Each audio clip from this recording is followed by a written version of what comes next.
buenas tardes y bienvenidos al canal de YouTube del Centro Sefarat Israel, una institución que, como saben, depende del Ministerio de Asuntos Exteriores español, la Comunidad de Madrid y el Ayuntamiento de Madrid, cuyo propósito es servir de puente entre España y el mundo judío. Y lo hacemos con actividades como la que hoy nos trae aquí, una actividad en la que vamos a hablar sobre el arte robado durante la Segunda Guerra Mundial, especialmente el arte que fue robado por los nazis concretamente, y que en algunos casos pues hemos podido ver en diferentes museos. Para hablarnos de ello, contamos con dos personas expertas en esta materia. En primer lugar, nos acompaña Alba Carballeira, historiadora del arte, a quien agradecemos mucho que hoy esté aquí. Buenas tardes, Israel. Os doy las Buenas gracias. tardes. Gracias. Y también nos acompaña Jacques Schumacher, perdón si no pronuncio correctamente tu apellido, Jacques. Jacques es curador o conservador de procedencia del Victorian Albert Museum del Reino Unido. Y recientemente ha publicado un libro del que precisamente nos va a hablar hoy, que se llama Nazi Era, Provenance of Museum Collections. La era nazi, procedencia de las colecciones de los museos. Precisamente este libro trata el tema que hoy nos ocupa y será de él del que nos hable. Así que sin más por mi parte, como va a ser una conversación entre Alba y Jax, les dejo con ellos y estamos deseando escucharos a ambos. Bueno, lo primero es que yo deseo dar las gracias a Centro Sefaraz Israel por darnos esta oportunidad, por la iniciativa y en especial pues, a Israel Donzer por ser siempre tan excepcional en sus propuestas. Y lo segundo que deseo hacer es trasladar mi más sincera enhorabuena al doctor Jack Schumacher por haber escrito una obra prácticamente pionera en su género. Su libro, como bien ha dicho Israel, traducido al español, Procedencia, la era nazi y las colecciones museísticas, una guía de investigación. Antes de comenzar a hablar sobre, bueno, sobre el libro, me gustaría explicar qué es ser un conservador de procedencia, ¿no? Y esto es muy relevante porque en Reino Unido esta es una figura poco habitual o poco conocida, ya que fuera de los territorios afectados por la invasión nazi, como Alemania, es algo poco usual que un museo tenga un conservador exclusivamente enfocado a la procedencia de la era nazi. Y Jacques Schumacher es el primer conservador en todo el Reino Unido, ya es conservador senior en un museo tan importante y tan relevante como Victoria and Albert. Y para hacer un último apunte, me gustaría hablar sobre qué es la procedencia. La procedencia es el recorrido de una obra de arte desde su origen hasta la actualidad, y los historiadores del arte y los conservadores utilizan esta información para contextualizar mejor una obra. La historia de un objeto puede incluir a un coleccionista famoso o un periodo en el que formó parte de una colección más amplia. Como ya decía al inicio de este debate, de esta charla entre Jacques y yo, existe una categoría muy especial dentro de la procedencia, quizá menos conocida en nuestro país, en España, y a la cual los museos deben de prestar una atención especial, que es el paradero de las obras de arte europeas coleccionadas entre 1933 y 1945, cuando el régimen nazi forzó las ventas y saqueo de miles de obras de arte de colecciones judías. Ya hablamos de Edmund de Waal anteriormente, pero me gustaría citar a este famoso autor que escribió La liebre con ojos de ámbar, una herencia oculta, porque ha escrito el prólogo del libro escrito por el doctor Schumacher, y deseo leer un párrafo que resume en esencia las páginas tan excepcionales que Jacques ha escrito. Y dice Edmund de Waal sobre este libro: el extraordinario libro de Jacques Schumacher es un testimonio de cómo dedicar tiempo a la naturaleza inacabada de los archivos. Se trata de encontrar las huellas de lo que sobrevive, de volver a enfocar esas huellas, de encontrarles un lugar en el mundo donde sus conexiones con las vidas vividas han sido borradas o eliminadas, olvidadas. Se trata de valorar las conexiones entre las personas y las cosas que poseían, los objetos, libros o fotografías que le rodeaban en su vida cotidiana y formaban parte de su identidad familiar. Lo excepcional, esto ya lo digo yo, del manual de Dr. Schumacher, es que es la primera guía de investigación, una guía práctica que se publica en este área. Es un ambicioso libro dividido en tres grandes bloques extremadamente relevantes y algo que lo convierte en un volumen único casi en su especie. Doctor Jack Schumacher, bienvenido. ¿Qué le motivó a usted a escribir un libro tan relevante en este campo? Thank you very much, Alba, and also Muchísimas gracias, Alba. Gracias también a Israel por haberme invitado a participar hoy en esta entrevista. Para mí es un honor poder hablar sobre mi libro. Lo que me ha motivado a escribir el libro pues fue el ver que el arte que habían robado los nazis no era un tema que afectase únicamente a los museos en Alemania o en Austria o en otros países ocupados como los nazis, como Países Bajos, Francia o países en Europa más oriental, sino que es un tema que afecta a todos los museos. Potencialmente a todos los museos que hayan adquirido objetos a partir del año 1933. Es decir, cualquier museo que añadiese algún objeto a su colección después de la llegada al poder de los nazis, podría haber adquirido potencialmente objetos que hubiesen pertenecido a víctimas de los nazis, a los que se les habían confiscado estos objetos o se les habían robado o se les había obligado a vender estos objetos. Lo interesante de los museos es que obviamente saben mucho sobre las piezas que están exhibiendo porque quieren que la gente las admire y como se centran en los objetos, en las piezas de arte, a veces no saben mucho del origen, de la proveniencia de estos objetos. A los museos siempre les ha interesado, bueno, pues si un objeto antes pertenecía a un autor muy famoso o a un coleccionista muy famoso, porque así podían entender mejor el objeto que estaban exhibiendo. Si uno sabía quién lo había pedido o cuál era el coleccionista famoso que, bueno, pues luego cedía el objeto, eso era fantástico. Pero mm, a menudo los museos no planteaban preguntas sobre quién tenía estos objetos o quién era el dueño de estos objetos durante el periodo en el que los nazis llegaron al poder. Y esto es algo que se produjo durante décadas después de la Segunda Guerra Mundial, con lo cual el objetivo, la finalidad de este libro es permitir que otros comisarios de exposiciones o de museos que quieran investigar tengan los instrumentos necesarios para poder llevar a cabo esta investigación. Pero este libro no solamente es para comisarios o curadores de los museos, es para cualquier persona que esté interesada en el estudio de estos objetos de las colecciones de los museos, porque al final todo el mundo puede estar legítimamente interesado en estos objetos, por lo menos en el Reino Unido los archivos de los museos en general son de acceso público, con lo cual he escrito este libro también para alumnos universitarios, investigadores y también para aquellas personas a las que les gustaría investigar, por ejemplo, su propia historia familiar. A lo mejor han oído a veces historias y saben que sus padres, abuelos o bisabuelos tenían objetos que luego les quitaron los nazis, con lo cual lo he escrito para ellos también, para que puedan rastrear estos objetos en las colecciones de los museos, porque puede ser muy difícil investigar sobre estos objetos en realidad. Es muy importante, o eso pensaba yo, que hubiese un libro donde esto se explicase claramente y donde la gente tuviese los instrumentos necesarios para poder embarcarse en este proceso de investigación.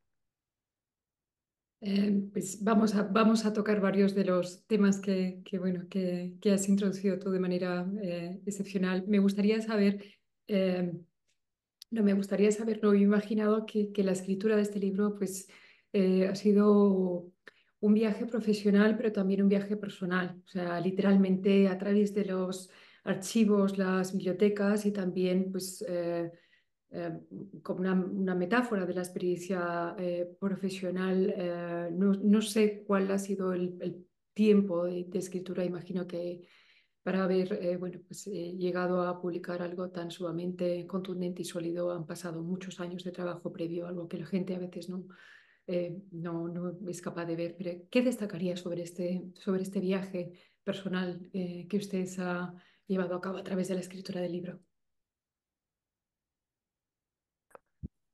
I think the most Yo interesting creo que para mí lo más interesante de este viaje personal fue Bueno, pues cuando me uní al Museo Victoria y Albert en Londres, nunca había trabajado para un museo y yo pensaba que los museos tenían muchos más documentos sobre los objetos que tenían. eh, y yo pensaba, bueno, pues que los museos tenían que ver los distintos archivos de adquisición de los objetos para tener claramente una idea de quién era el dueño o de dónde provenían estos objetos, ¿no? Y yo pensaba que tendrían como una cadena de custodia desde que se produjo el objeto hasta que llegó al museo. Y cuando llegué al museo Victoria y Albert me di cuenta de que las cosas no eran así para nada. En muchos casos, los museos únicamente sabían de quién habían recibido el objeto. En muchos casos era a un marchante de arte que viviese en Londres y ya está, con lo cual era muy difícil poder establecer el vínculo entre el objeto en un museo y las primeras fases o otras etapas del objeto en otros archivos, en otros museos, con lo cual para mí el trabajar en el museo fue también una gran experiencia de aprendizaje, porque también obtuve financiación del Gilbert Trust y la David Burke Foundation, que me permitieron hablar con muchos curadores y comisarios en muchos museos del mundo. También pude visitarlos en sus museos y reunirme con ellos porque yo realmente quería escribir un libro que fuese lo más útil posible para cuantas más colecciones, mejor. Y hay museos, sí, de arte, pero también hay museos de historia y al final esta campaña que llevaron a cabo los nazis fue una campaña muy exhaustiva. Confiscaron todo lo que podían confiscar, es decir, cualquier cosa podía haber acabado en una colección de museo, con lo cual yo quería hablar con los distintos comisarios, con los distintos curadores. Por eso en el libro verán ustedes que hay muchísimos casos de distintos museos, lo cual me ha permitido ilustrar distintas técnicas de investigación. Es que yo no quería decir únicamente aquí hay una base de datos, úsenla y a lo mejor encuentran algo. No, no.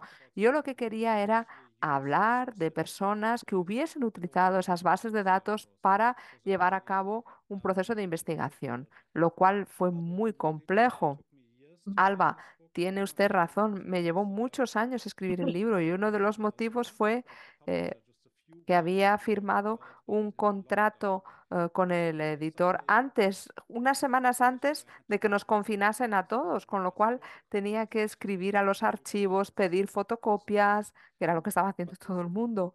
Pero esto me llevó a centrarme mucho más en lo que son los recursos online, mucho más de lo que lo hubiese hecho de otra manera. Y lo que sí puedo decir a las personas que nos están viendo es que ahora mismo hay muchísimos recursos online y una gran cantidad de esta investigación, un gran porcentaje de esta investigación la puede hacer uno casi casi desde casa o desde su despacho en un museo.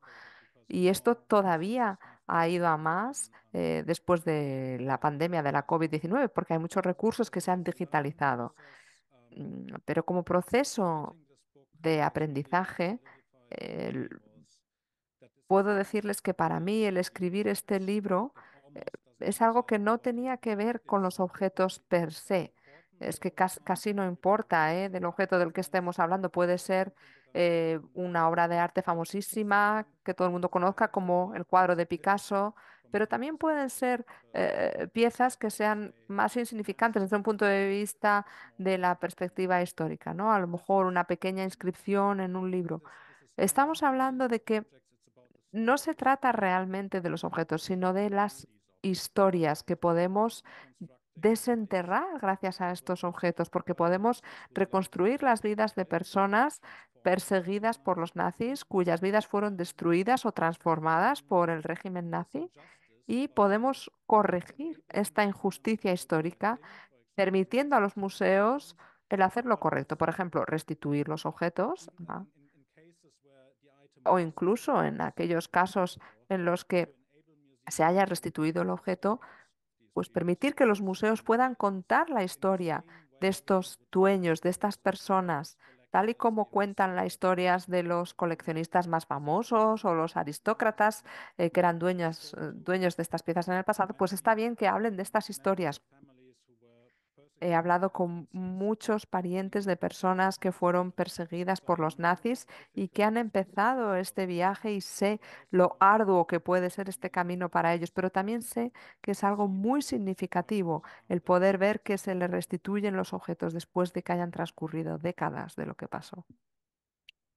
Has mencionado a la Gilbert Collection y yo tuve la ocasión y la suerte de hablar contigo, con usted, trato de tú y de usted a la vez, sobre la exposición tan excepcional que comisariaste con Silk Histories, historias ocultas. Por favor, cuéntanos brevemente en relación a la Gilbert Collection, ¿qué nos pueden revelar esos objetos sobre lo que tú decías, sobre las personas que fueron desposeídas o o sobre cómo llegaron al Museo Victoria and Albert algunos de estos objetos? So the collection that I Bueno, investigated pues la colección que investigué cuando llegué al VA es la colección Gilbert y s- Arthur Gilbert fue el hijo de inmigrantes judíos, vivió en Londres y luego fue a Los Ángeles, donde empezó a, bueno, pues construir una colección muy importante de piezas de arte. Lo interesante de esta persona es que era el hijo de inmigrantes de Europa Oriental y sabía perfectamente de los horrores del Holocausto y fue muy generoso porque apoyó a fundaciones que apoyaban a supervivientes del Holocausto, trabajó con ONGs que ayudaban a estas personas y tenía vínculos muy estrechos con varias universidades en Israel. Pero incluso Arthur Gilbert, cuando creó su colección, pues realmente tampoco planteó preguntas sobre quiénes eran los dueños de estos objetos en el pasado. Y lo cierto es que fue muy honrado sobre esta colección y decía, a mí es que me gustan las cosas bonitas y por eso las he comprado, ¿no? A finales de los 90 había amasado una colección de más de 1.000 piezas de arte y en aquel momento la actitud hacia el coleccionismo empezó a cambiar. Hubo una gran conferencia en Washington en la que los museos y los coleccionistas fueron conscientes de que si no se planteaban estas preguntas sobre la proveniencia, pues siempre cabía la posibilidad de que uno estuviese comprando una pieza de arte que pertenecía a víctimas del nazismo. Con lo cual, yo lo que hice fue examinar toda esta colección con muchos objetos en los que había lagunas enormes sobre la proveniencia y ver si había vínculos, ¿no? con familias que habían sido expoliadas por los nazis, ¿no? Y ver también cómo se podían contar las historias de estos objetos en el museo. Al exhibirlos, hicimos algo que no había pasado nunca en el Reino Unido. Al principio había una cierta preocupación al respecto, ¿no? Para ver si realmente estábamos dando una mala imagen de Arthur Gilbert como coleccionista o del museo por tener esta colección. Y al final los visitantes que venían a Victor y Albert querían conocer también, sí, el pasado nazi y ver estos objetos de arte fantásticos, que es lo que quería Arthur Gilbert que hiciesen. Y nuestra experiencia ha sido increíblemente positiva, tanto por parte de los visitantes como por parte de investigadores, expertos, que por primera vez han apreciado que se cuenta la historia completa de estas piezas de arte. Y las historias que hay detrás tienen que ver con las vidas de coleccionistas judíos, tratantes judíos de arte. La persecución que sufrieron, tenemos historias de exilio, de emigración, también hay algunos objetos en los que hay historias de restitución después de la Segunda Guerra Mundial.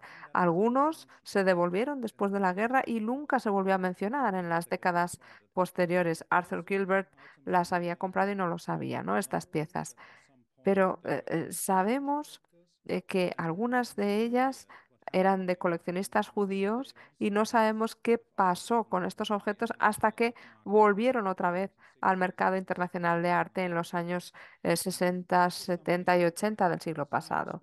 Esto es algo que normalmente no contaban los museos porque, claro, hay muchas dudas, mucha incertidumbre al respecto, pero nuestros directores nos instaron a que lo hiciésemos.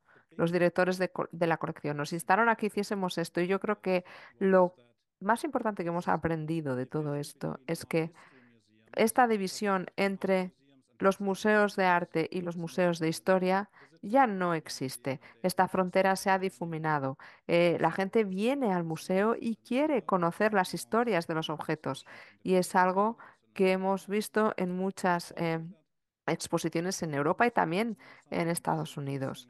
Esta investigación sobre la proveniencia es algo que vemos en las galerías también, no solo en los museos, con lo cual es algo que ha pasado a formar parte importante ya de lo que son las prácticas de los museos en la actualidad. Esa es la importancia de explorar dimensiones pues, más profundas de las vidas de los objetos y de las obras de arte y esto, bueno, pues tú lo has dicho, que aporta no solamente a los visitantes y a la sociedad, sino, bueno, pues a una nueva interpretación de esa división entre Museo de Historia y Museo de Historia del Arte. ¿Es esta la pasarela quizá para concienciar a la gente de cómo estos objetos fueron en muchos casos incautados? Imagino, ¿no? Esto es lo que usted describe en su primer capítulo como el proceso de desposesión.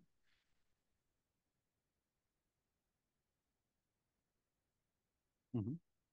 Yes, and I think what Sí, is really important when we y think about aquí lo importante cuando hablamos de este tema es que no tendríamos que centrarnos únicamente en coleccionistas o objetos de arte muy famosos o carísimos. Tenemos que ser conscientes de cómo se llevó a cabo esta campaña por parte de los nazis. everybody who was Jewish in Nazi Germany eh, also faced Todos los judíos en la Alemania nazi se enfrentaron a una presión enorme a partir del momento en el que los nazis llegaron al poder. En el año 1933 ya se promulgaron leyes expresamente antisemitas, con lo cual ya no podían participar, por ejemplo, en el servicio público, ¿no? No eran solamente personas que trabajasen en los ministerios, sino también profesores, trabajadores de correos, personal de los museos, profesores, los despidieron a todos.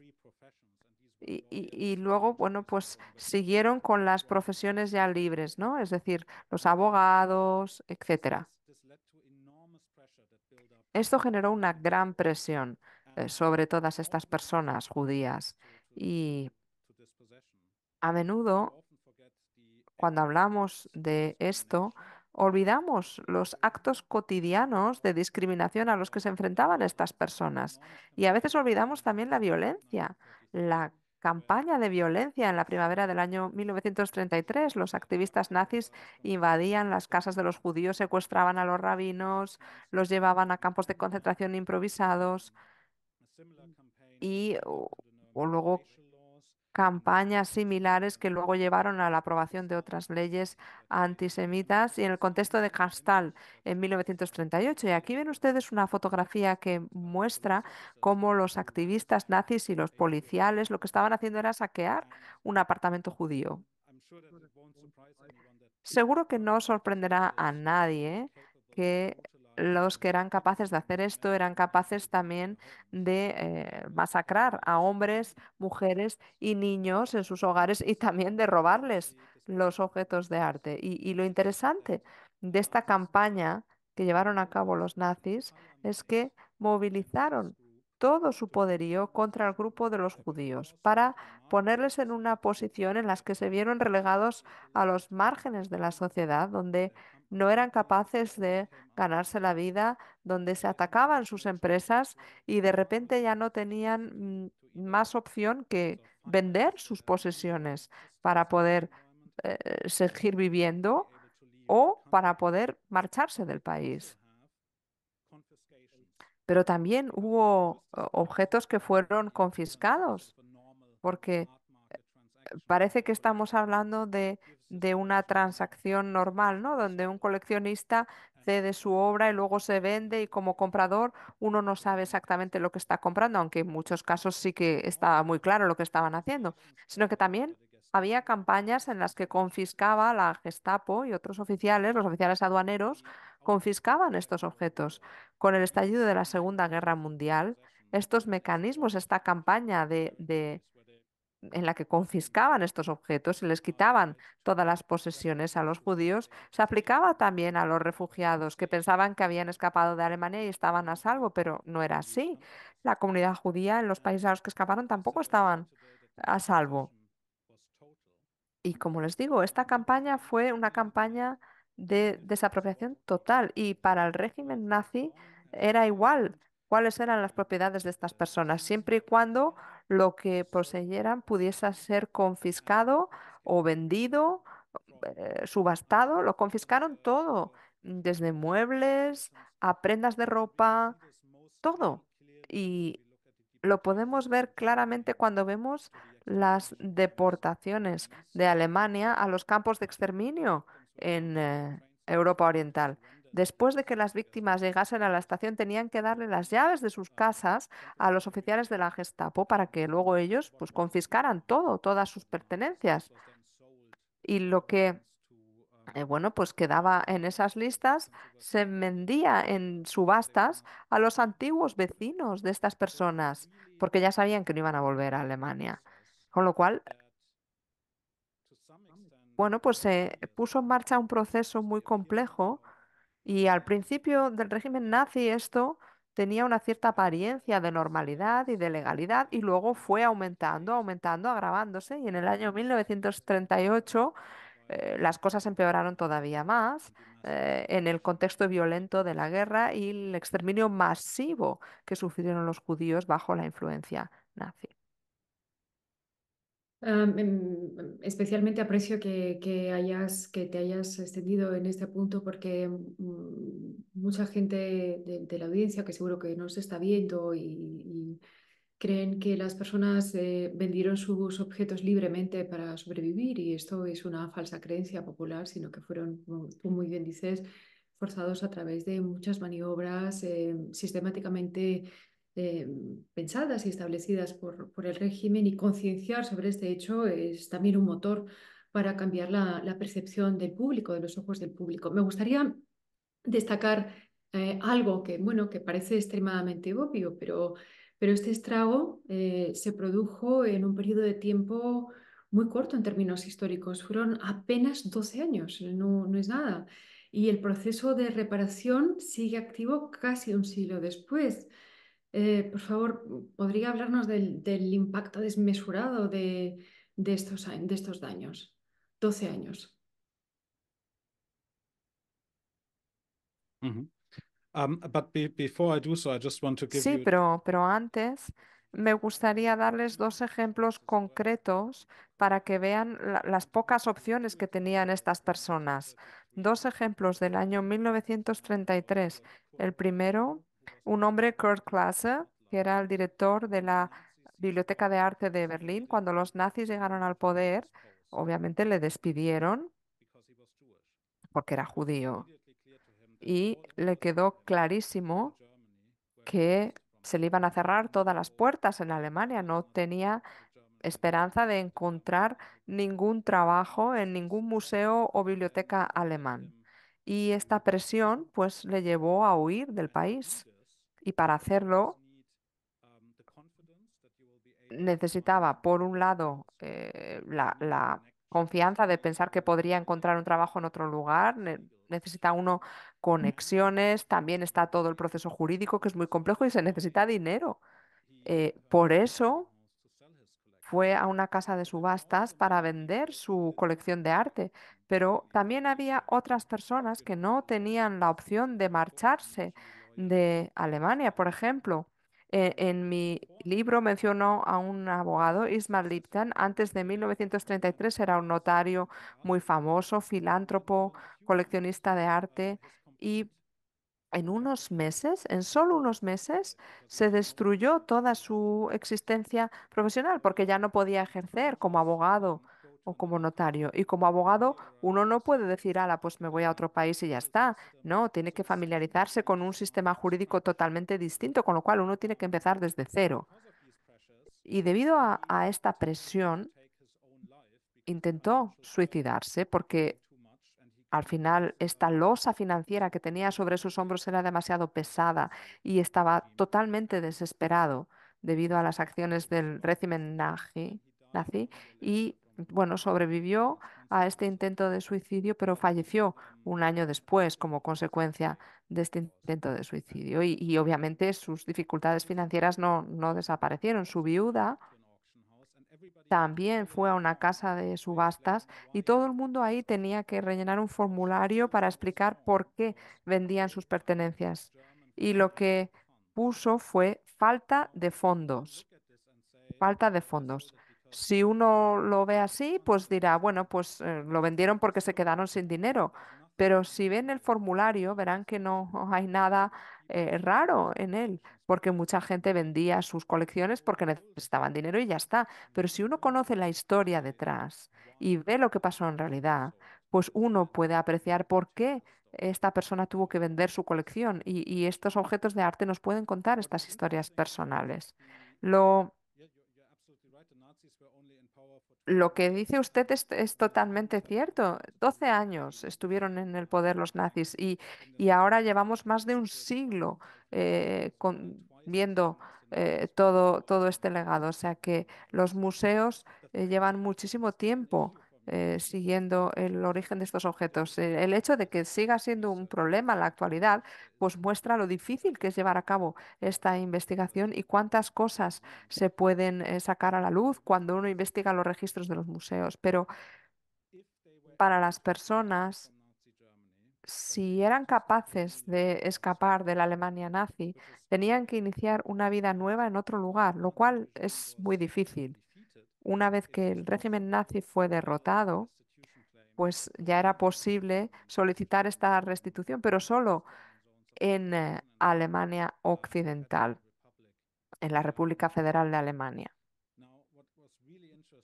Lo interesante es que los departamentos de finanzas participaron activamente en este proceso de desposesión, por así decirlo. Ellos calculaban los impuestos que tenían que pagar estas personas y también estaban los funcionarios que utilizaban el dinero que los refugiados se querían llevar a otros países. Y en este proceso, todas estas personas que querían huir de Alemania lo perdían prácticamente todo.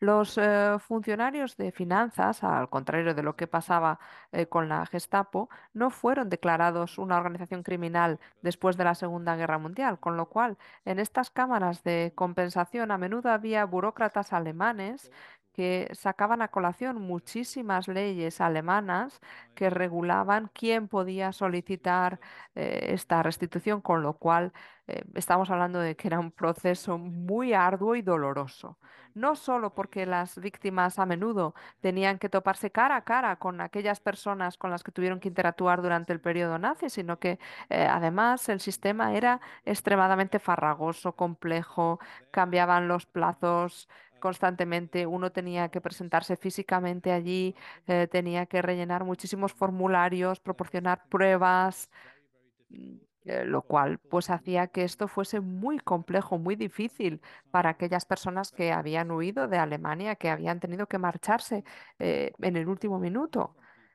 Y a menudo la gente dice, bueno, no había un gran esfuerzo de restitución. Muchas personas han visto películas de Hollywood que hablan de esto y sí, hubo un esfuerzo de restitución y hubo personas que ayudaron a que se restituyesen muchos objetos de arte y muchas pertenencias a estas personas, pero obviamente no fueron capaces de ver todas las colecciones de arte de los museos alemanes y tampoco las colecciones privadas. Lo que vieron era básicamente las obras de arte que había saqueado el Estado nazi y que se había llevado a lugares donde las tenían escondidas, con lo cual tenemos este concepto, sí, de el esfuerzo de restitución por parte de los aliados, sí, pero era un proceso muy complejo también el de Alemania Occidental después de la guerra y luego hubo un periodo de total inactividad por parte de los museos que no hicieron nada durante décadas para ver exactamente cuál era la proveniencia de los objetos de arte de sus colecciones. Mm. La importancia de personal de recibir un objeto de un museo Si uno sabe, por ejemplo, que a sus abuelos les habían amenazado con deportarlos, que tuvieron que sufrir enormemente debido a esta ideología racista y que si los nazis no hubiesen llegado al poder, pues seguramente este objeto de arte todavía pertenecería a esa familia, pues es algo que puede ser muy importante para estas personas, para estas familias que recobran los objetos. En muchos casos sigue habiendo personas, algunas ya son mayores, ¿no? Pero algunas recuerdan cuadros que tenían sus padres en sus casas en Berlín y si se les devuelve, pues es muy importante, ¿no? Hay algo que envuelve a los objetos y que yo creo que es muy poderoso y muy significativo, porque podemos leer, sí, sobre lo que fueron los nazis, el pasado de los nazis, pero si uno ve un objeto y lo tiene en sus manos y piensa, esto era de alguien que en su momento fue perseguido por el régimen nazi, y luego se lo llevó un soldado y luego un comisario de un museo nazi, hay algo ya más directo, ¿no? Y al restituir estos objetos en la actualidad, yo creo que los museos pueden retomar el trabajo que hicieron estos hombres y mujeres que llevaron a cabo el esfuerzo de restitución y completar el proceso. Las muchas vidas de los objetos, que es una parte muy interesante del Mhm. trabajo que lleva usted a cabo. Ha hablado bueno, pues de los burócratas implicados en todo este proceso de desposesión y también nos queda claro que, bueno, que fueron unas maniobras políticas sistematizadas y muy deliberadas. Pero lo que la gente yo creo que no sabe es que los museos también jugaron un papel fundamental en ese proceso de desposesión. ¿Podría usted hablarnos más en detalle de eso? Mhm. Mhm. So what is really important to know is A that ver, the Nazi aquí lo importante es que en el año 1933 el régimen nazi despidió a todos los directores y comisarios judíos de los museos alemanes. Ya no podían trabajar y los despidió a todos. Lo importante es que eh, para los museos la tragedia humana de estas personas de las que he hablado les planteaba una oportunidad de oro porque podían ampliar sus colecciones. De repente había muchísimas piezas de arte que estaban disponibles en el mercado de arte, ¿no? Piezas que seguramente mm, hubiesen permanecido en estas colecciones familiares durante décadas. O sea que el mercado de objetos de arte se vio desbordado de piezas de arte y había vendedores que querían vender lo antes posible porque querían marcharse del país y necesitaban el dinero. Por ejemplo, la hermana de Kurt Klasse eh, describía cómo, bueno, pues esta venta de la colección se tenía que hacer rapidísimo, todo tenían que venderlo enseguida. Y para los museos esto era una oportunidad de oro porque tenían que pagar mucho menos por piezas que luego podían añadir a sus colecciones y que hubiesen resultado muchos más caras, si no. Lo importante, lo interesante es que luego había comisarios que iban a las casas de subastas y sabían, conocían a los coleccionistas judíos, ¿no? Porque se habían movido en los mismos círculos, a veces incluso habían actuado como asesores. Y algunos esperaban pues que a lo mejor estos coleccionistas en algún momento donarían sus objetos, con lo cual eran conscientes de las circunstancias que les habían llevado a desprenderse de estos objetos. Y además, en algunos casos, cuando había nombres judíos en los catálogos de las subastas, a partir del año 1933, todo lo que había pertenecido a un vendedor judío se tenía que identificar como tal en el catálogo de las subastas, a menudo con un asterisco. Pero bueno, dirán, bueno, pues lo que estaban haciendo era un poco hacer la vista gorda y no hacer preguntas, pero su papel no se limitaba a eso, no es que fuesen únicamente beneficiarios activos de este proceso de persecución, sino que participaron activamente en el propio proceso de persecución de estas personas. Y para entenderlo únicamente tenemos que verlo desde la perspectiva del régimen nazi. Si uno es un funcionario de impuestos y está revisando la declaración de la renta de una persona que tiene una colección de arte. ¿Uno cómo va a saber cuánto cuesta eh, todo esto? Va a hablar con los expertos. ¿Y quiénes son los expertos? Pues a menudo son historiadores o comisarios de los museos que pueden hacer cálculos, ¿no? De lo que costaría. O sea que participaron muy activamente como burócratas en este proceso en el que se registraron las propiedades de los judíos y también desempeñaron un papel muy activo justo después de las deportaciones. Por ejemplo, ya les he dicho, las víctimas tenían que darles las llaves de sus casas a los funcionarios de la Gestapo. Cuando iban a sus casas, pues luego allí se topaban con obras de arte, manuscritos y obviamente necesitaban a alguien, a un experto que les dijese lo que era eso, si valía algo, si era caro, si no, si se tenía que dar a un museo alemán para ampliar las colecciones de los museos o si se podía vender en una casa de subastas para obtener dinero para el régimen nazi, con lo cual, como les digo, hablaron con expertos que les dieron esta información. Lo interesante de estos profesionales de los museos alemanes es que después de la guerra, pues todos dijeron que se oponían a los nazis desde el principio, claro, que nunca habían querido colaborar con ellos, que se oponían a estas personas que ahora ya ocupaban un papel prominente en las ciudades, pero eso no es así, claro. Lo que podemos ver en varias colecciones de los museos es que cuando acabó la guerra empezaron a manipular los registros de adquisición para quitar los nombres judíos, por ejemplo. Con lo cual vemos que hay una gran complicidad por parte de este personal de los museos, de estos expertos. No solo sabían perfectamente lo que estaba pasando en Alemania, sino que sabían perfectamente también lo que estaba pasando en los territorios ocupados, porque ahora podían viajar a los territorios ocupados, sobre todo en Europa Occidental, y ahí con la gran divisa alemana, pues iban al mercado de arte y adquirían objetos que vendían los refugiados de Alemania y también de la comunidad judía de estos territorios ocupados, con lo cual creo que es muy importante que tengamos una idea bien clara del papel que desempeñaron los conservadores, los comisarios de los museos alemanes en el momento.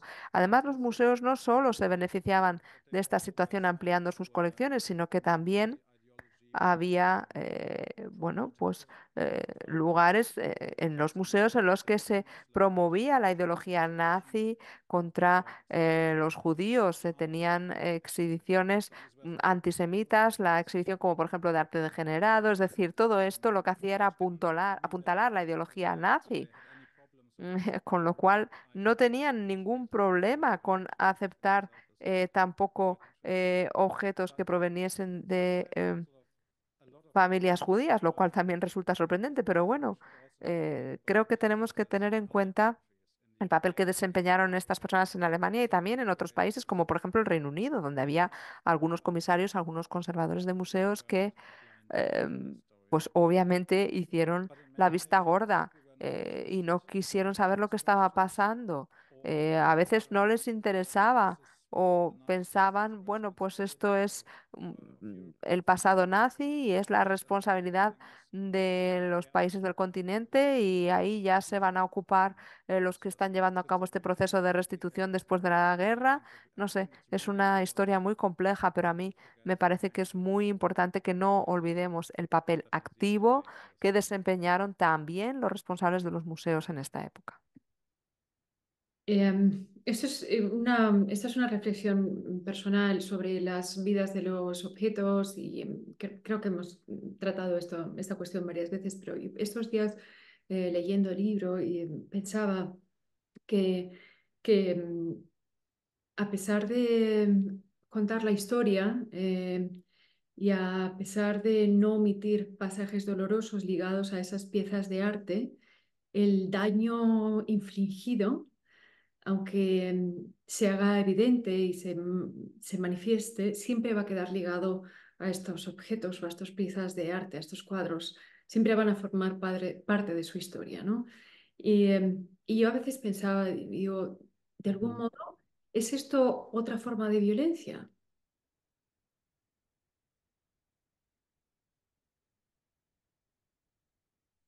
That's a really interesting question. Pues sí, es una pregunta muy, muy I interesante. think what I would say in response to that Lo que is that I think yo le diría it would be a kind of violence es que if we chose to sería ignore un tipo de violencia si escogiésemos ignorar I las think historias, si no las what I contásemos think deliberadamente. is sort of a continuation of Nazi ideology or Sería un Nazi poco policies continuar con la is política nazi o con la that ideología nazi. a museum knows Si hay un museo, por or ejemplo, que knows sabe the que un history of objeto racial discrimination, persecution, lleva and en at su the end historia esta decides discriminación not racial to tell this y el story, propio museo decide I no think that contar la historia it would taint the object. porque piensa que en So cierta medida iba a manchar I este think objeto, it is certainly unfortunate pues creo that que wonderful objects become associated sería continuar con esto, ¿no? with a Es really dark and obviamente traumatic algo triste que past. haya objetos maravillosos que se asocien con un pasado oscuro y But traumático, but I think it would be pero much creo so it would be much more violent in a que sense sería mucho más not to violento acknowledge it. And I el no think reconocerlo, el no museums can contarlo. handle this Y in creo different ways. So que los you could museos actually conceive pueden this really plantearse esta cuestión de distintas I maneras. have often thought Los comisarios de las exposiciones piensan, or you bueno, o bien se habla de los orígenes de un objeto o bien se habla del objeto per and what se. we did was we Nosotros provided lo que hemos exactly the hecho same es information proporcionar exactamente la misma that was información que recorded in estaba the allí history antes, of Nazi pero hablando persecution. también de la historia de And la I think persecución nazi. that Y works creo quite well. And I've que never es algo que met funciona anyone bien. who said that they were Y no me he topado nunca con unable to nadie enjoy the object que me diga, because "Oh, they ya no knew puedo disfrutar de la visión de este objeto porque ahora sé, por about this ejemplo, history. que está But I relacionado think con esta it really historia depends tan to a large dramática". extent on Yo creo how the que museum depende deals with this.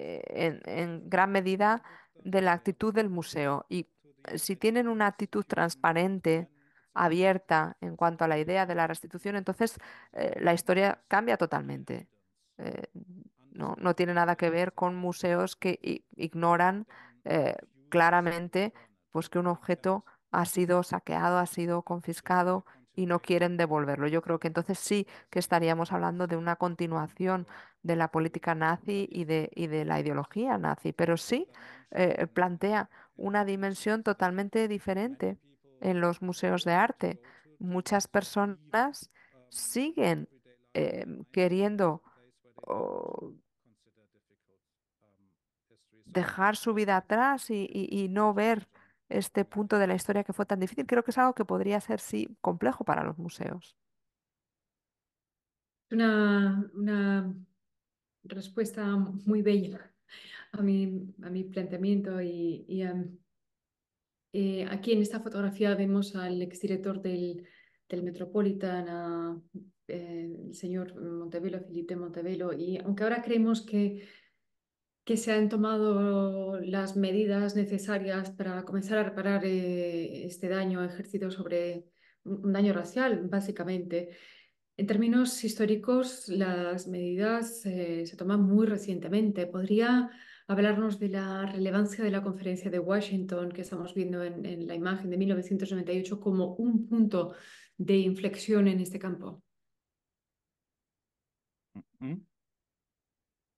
Yes, it was an absolute Sí, milestone realmente fue un hito because we had the post-war porque restitution process in the estaba 1940s and todo este early proceso de 1950s restitución en la década de was los 40 y de los a 50, connecting point which returned looted art was closed in the pero 1950s, luego se and then zanjó we este had ejercicio en los años the 50 restitution process in y Germany, este proceso and de we had to restitución go where an object estaba en was Alemania, no longer sí, an inserted pero object había but a que recovered piece.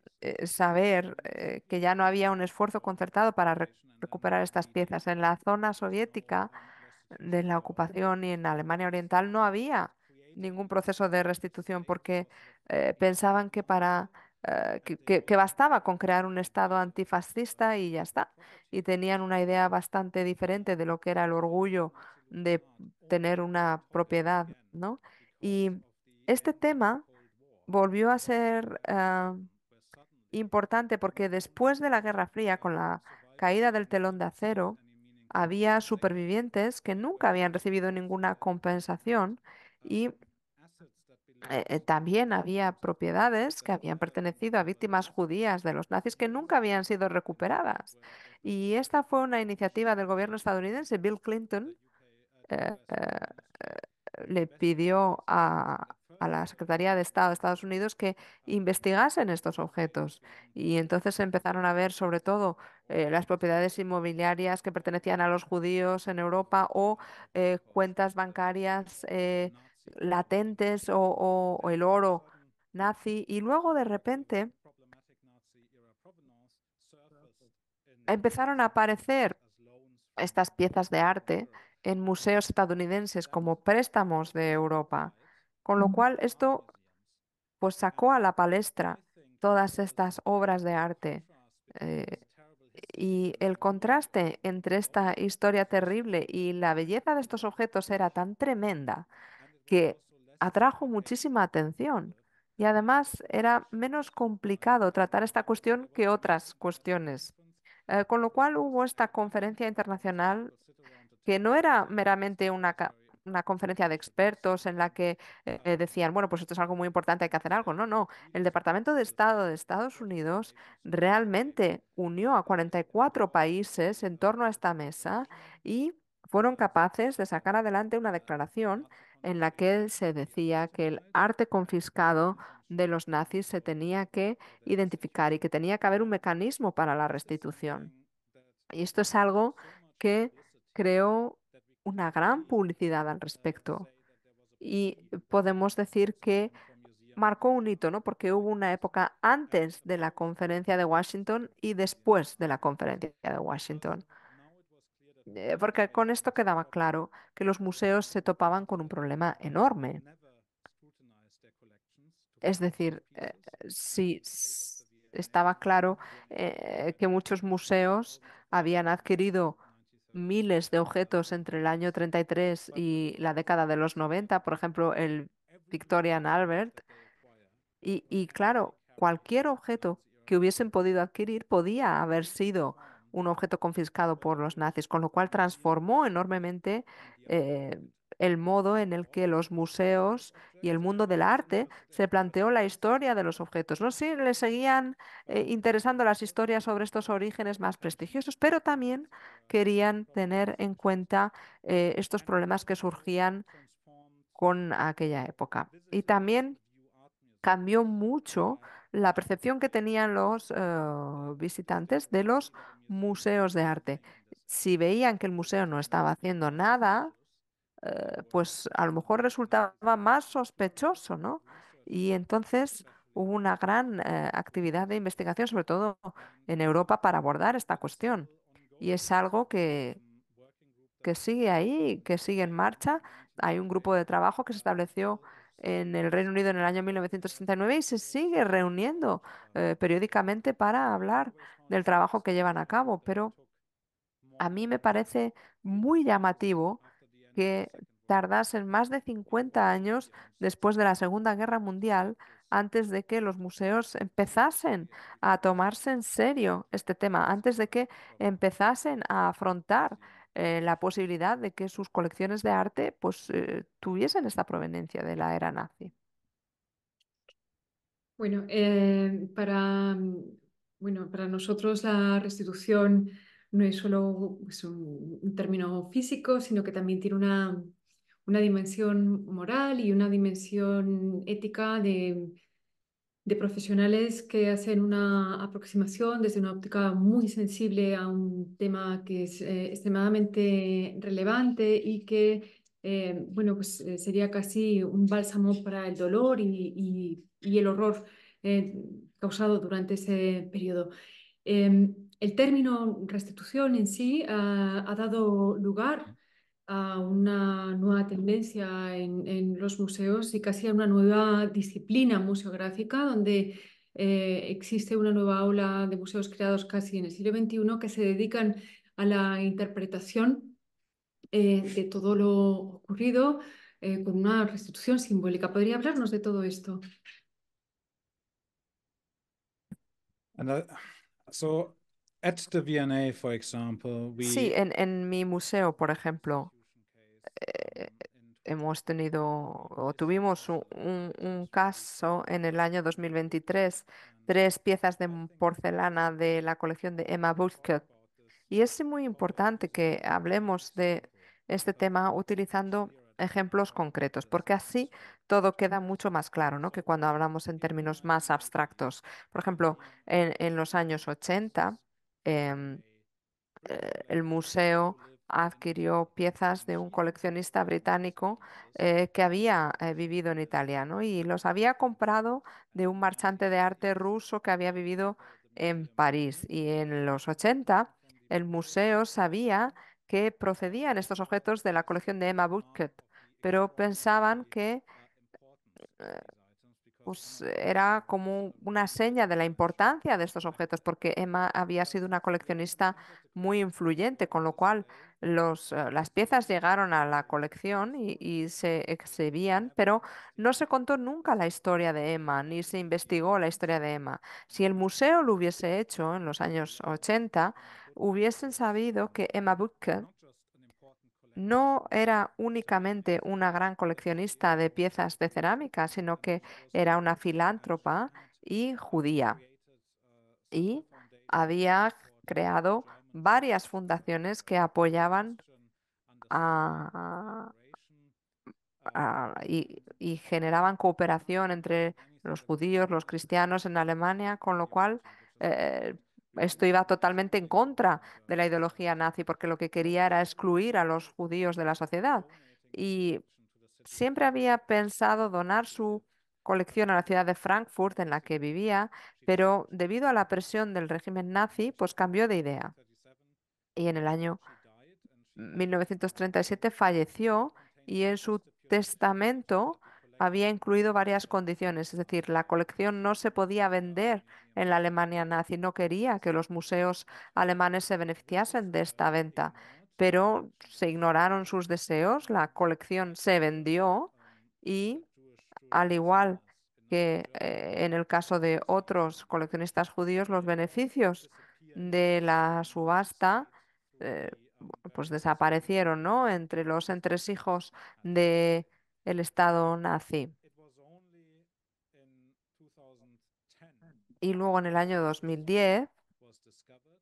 se destapó esta The historia, se situation in the conoció UK is in fact y very different than la Great situación en Britain. el Reino Unido es muy distinta a la de otros In the UK, países. there's an independent En group of el Reino experts Unido hay un that grupo evaluate the independiente de collections, and the expertos museums are que then emite supposed to apply. recomendaciones que luego So the los curator museos tienen que investigated this aplicar. and Y el clearly said comisario that que this is not investigó the same. esta In historia her mind, vio las no one circunstancias de la venta, ¿no? Y la comisaria, era una mujer, storm pensó has not seen que power in esta venta 1933. no se hubiese producido si los nazis no hubiesen llegado al poder en el año 1933, con lo cual el museo apoyó la restitución de estos objetos y se devolvieron a los herederos de Emma Butke.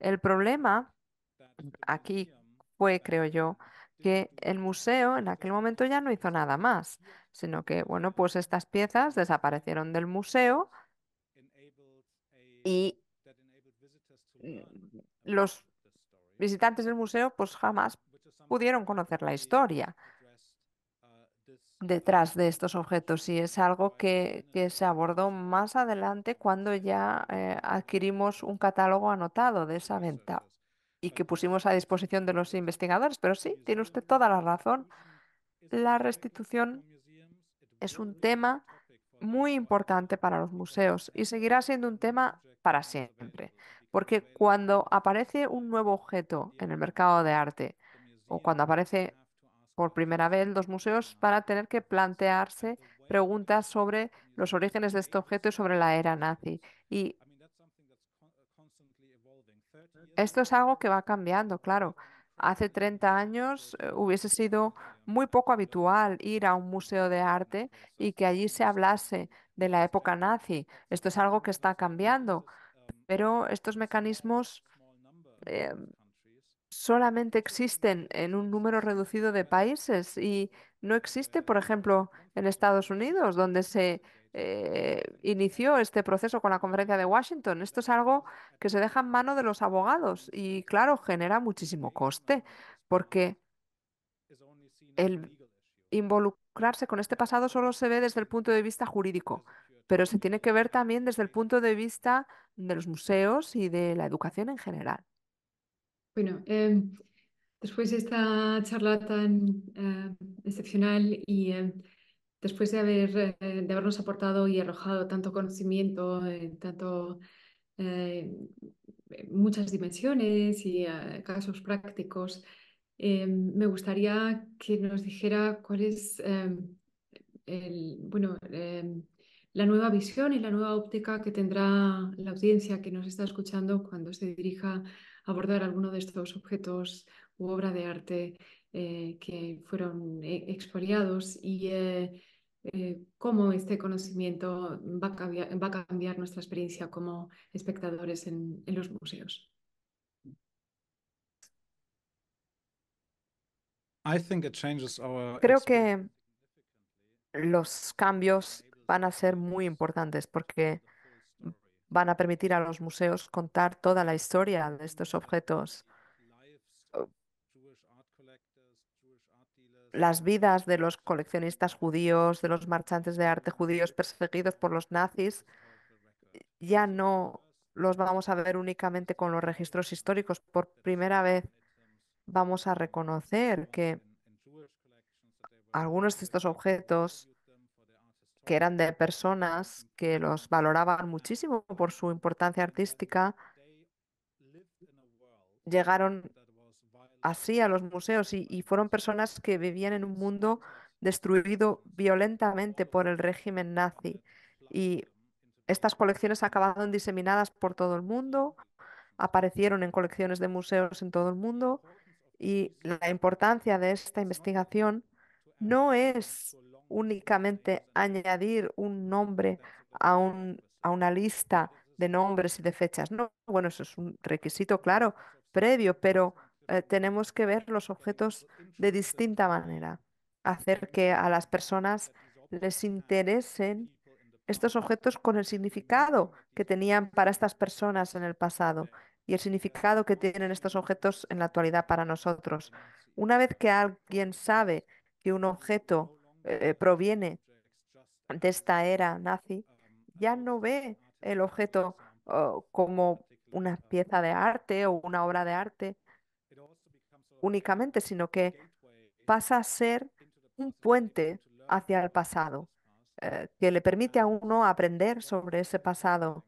Y a mí me resulta interesante el pensar que no podemos olvidar que hay muchas personas que no saben mucho de este tema. Asumo que las personas que vean esta entrevista sabrán lo que pasó durante el periodo nazi, pero cuando yo hice el planning para la exposición de Londres, fui a las galerías y les pregunté a las personas, ¿qué sabéis del pasado nazi? Y en muchos casos no sabían nada. Y no les culpo por ello. Pero hay museos que tienen millones de visitantes en todo el mundo. Esta es una oportunidad de hacer que esta parte tan relevante de la historia que dejó un impacto enorme, no solo en los museos, sino en los países y en la sociedad en general. Es una oportunidad enorme para que realmente puedan trabajar con estos objetos concretos y sacar a la luz esta parte de la historia. Y además así los museos pueden hacer lo correcto. No creo que los museos deban beneficiarse de una persecución racista. Y la manera de hacer lo correcto es precisamente llevar a cabo esta investigación. Fantástico, muchísimas gracias, Israel. Sí. ¿Quieres? Sí, bueno, yo me iba a sumar al agradecimiento, agradecimiento por hacer lo correcto, ¿no? Que decía Jax. Y la verdad es que ha sido una conversación estupenda. Hemos podido aprender muchísimo, muchísimo del trabajo que estés realizando y también muchísimo de la importancia que tiene este trabajo para la memoria de todas las víctimas de la SOA y sobre todo para rendirles el mejor tributo que se les puede rendir, ¿no? Que es seguir recordándoles y poniendo en contexto las atrocidades que se cometieron también en el mundo de la cultura. Así que, Jack, Salva, muchísimas gracias por acompañarnos esta tarde en el canal de YouTube del Centro Sefarat de Israel. Y a todos ustedes, gracias también por seguirnos y les esperamos en próximas actividades. También gracias a Susana, que nos ha acompañado como intérprete y a la que agradecemos enormemente que hoy haya estado aquí. Gracias. Thank you Bueno. very much.